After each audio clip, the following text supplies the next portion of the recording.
So, because of something else that happened with the guitar that I originally ordered in this color and this model, but was a 1974 model, I wound up with this one. And this is going to serve as the unboxing episode. So it will be kind of out of condition because if you're watching this, you've already seen the actual video that the other guitar showed up damaged in. So this one is the replacement for the 1974 Les Paul Deluxe in wine red. And you know, like I say, things just don't work out sometimes. So with that in mind, let's get this guy opened up. So just so everybody knows, if you don't already know this particular set of peanuts, seriously, all these things are like the bane of human existence. They get everywhere. They are impossible to gather all the way up. Hopefully I can get this out without there being a mess the size of a small town because of these things. They do their job. I get it. They really do. But seriously, these things, ugh. All right, now that that's out of the way, let's focus on the important part of this process. So what struck me as unique about this one and made me ultimately decide to go ahead and buy it was the fact that there were some interesting things that were a part of this guitar that I thought were unique. And one of them was a completely unused, after all these years, never been set as anything but 000s locking latch. And that's unique because it doesn't happen all the time. So this one came FedEx, so it's our first time getting something like this via FedEx. So now this, of course, was one of the things that I was interested in was the shroud. But this one is not a disappointment at all. Look at that top. My goodness gracious.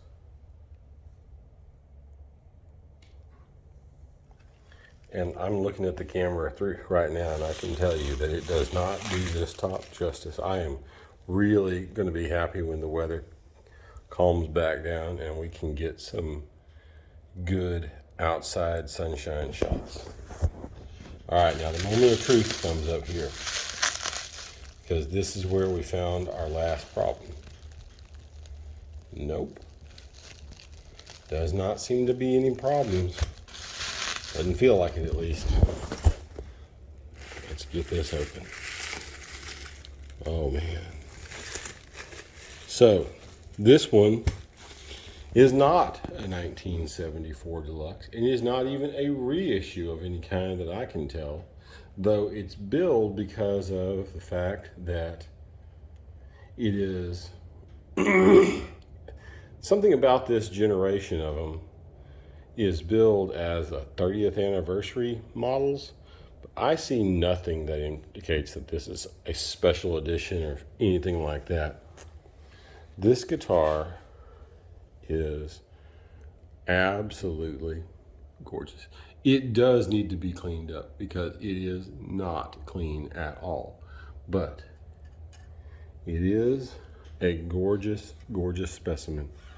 It's got a little bit of dirt right there too, so it will definitely need to be cleaned up before it is brought online for the video that I'm going to shoot with it.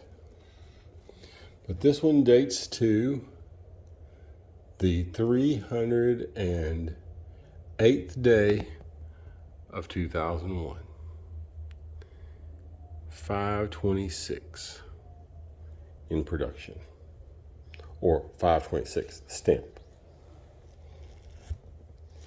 So this guitar Came in much better than the last one, and that's a good thing because the last one was a heartbreaking deal. Though I will tell you right now, the top on this one is significantly better. And this is one of the Canadian-made TKL cases. It has what looks like most of the case candy with it. Yeah, so Gibson pick, lock deal, owner's manual, a little string, and our tool down there in the corner. And of course, like I say, this is the pink TKL inside, so it's a one from that generation, and it is specific. It is period correct for this one. But look at that top.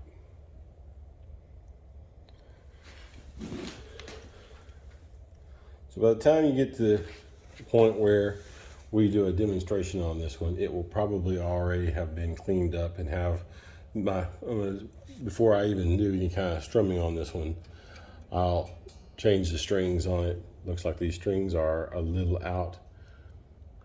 They could definitely be upgraded.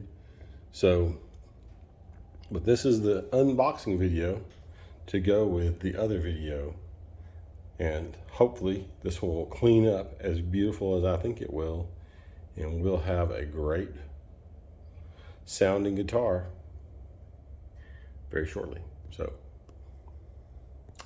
this is it. Might do a little bit more later with this one, just as I probably won't do any distortion on it. So I'll get this one cleaned up, like I said, and you'll see. This is, like I say, you'll have already seen this one in another video by the time you see this one. Yeah, the thing about Texas weather is it's bipolar. And so sometimes in the spring, we have 95-degree days in March. And sometimes in the spring, we have 20-degree days in March. And sometimes it's somewhere in the middle, but sometimes you get both of them in the same day. So, like today, for instance, we started off at an exceptionally cold temperature in the 30s, and we've gotten up into the 70s, but there's a breeze that is definitely making it less than pleasant to wear anything other than long sleeves. So here I am in long sleeves, and this is going to be, so we unboxed this the other day, and look at this top, man. Just now, I have cleaned this guitar up. I have cleaned it, I've polished it, so Virtuoso polish is good stuff. It's the stuff I use when I do finally get around to cleaning guitars that I'm going to show off. Now, the fretboard stuff, I can't remember what, it's like F1 or something like that we use. This one has turned out to be really clean. There are some marks up here.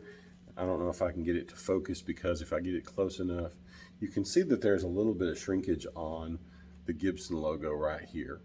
So it has started to wear a little bit, but overall, this one has turned out really nice, and the fretboard cleaned up. Now, I went ahead and used some steel wool. Yes, I protected the frets before, or the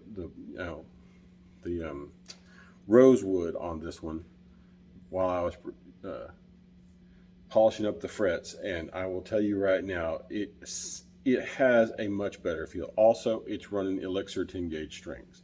So at the end of the day, Elixir 10 gauges, Virtuoso cleaner and polish on the guitar, shiny pretty parts, and then I think it's, I'm trying to remember if I used the F1 stuff or if I used the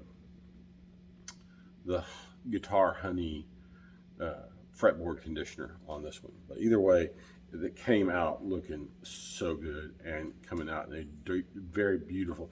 Now this rosewood has like little streaks of rosewood, but almost nothing else. It's so almost non-existent that at times it looks ebony.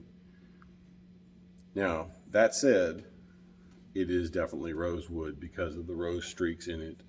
And even versus the caramel streaks in ebony that you sometimes get, this is definitely different. So, like I say, now this guitar, like I say, I did adjust the action on it. The bridge, when I took it off, had gotten, I mean, the strings were actually touching the pickup on the bridge, and it was nowhere near right. So this one has been set up differently. It has a vastly different deal on it. The way I like my guitar set up is to have pretty low action, so 0 fret buzz, but still very low. So starting off on the bridge, everything turned to 10, going through the twin reverb for the clean tones.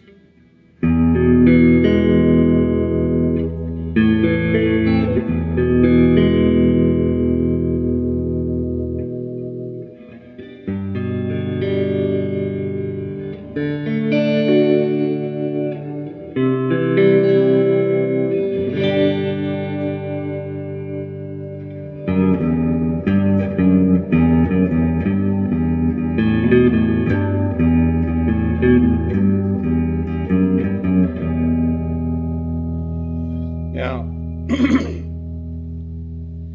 I had a 77 Deluxe, and it had a little bit of a growl to it on the neck, and this one is close, but it's just a little bit different. And I'm not sure if I could adjust this one differently, but I will say this. I have adjusted the bridge, which I'm about to do, and it sounds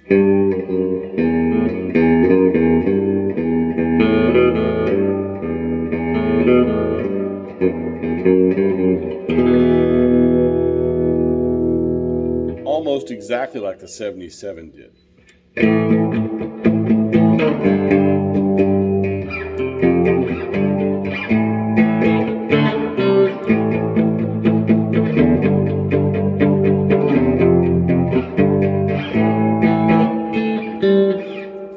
And in the middle, it has a nice balance tone.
Chimes so well. It's so nice because many humbuckers in Les Pauls just give a sound that I fell in love with on my 77, and so I didn't realize how much difference there was between true humbuckers in a Les Paul and the actual humbuckers in the mini humbuckers in a Deluxe until I got my traditional in 2011 or 2012. I guess it was 2011.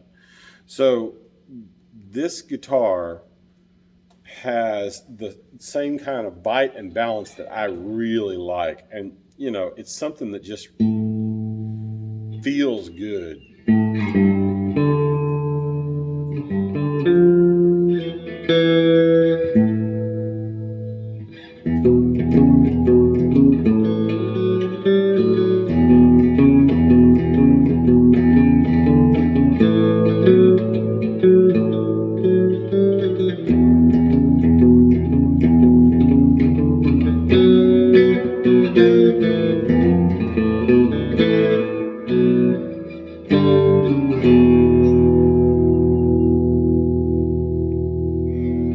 But enough of the nice clean sounds, let's throw some dirt on it.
and the middle.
So this guitar absolutely captures a lot of old memories for me, especially in this bridge position, because it sounds so much like my 77.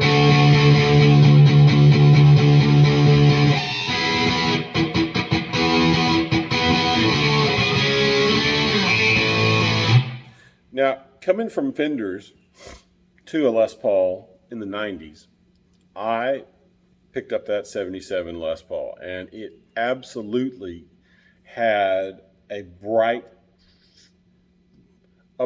sound, but when you played the low notes, it had a growl to it. So when you played down here,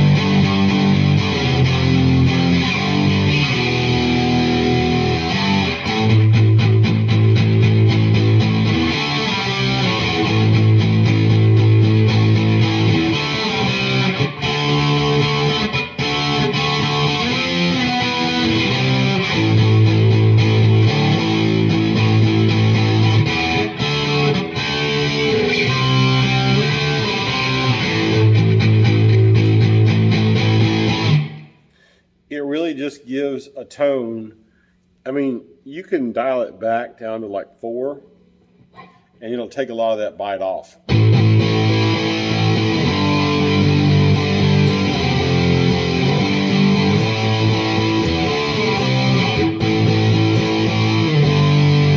Even in the upper registers.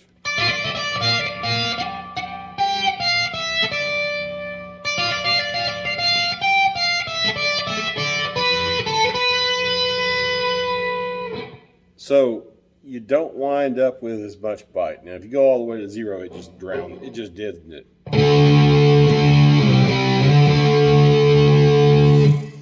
And that may be what you want, because they're bright pickups. And even the 77 was bright when it was a mini humbucker. And that was kind of what I think they were trying to go for with these pickups in Les Pauls. I don't really know. Wasn't around.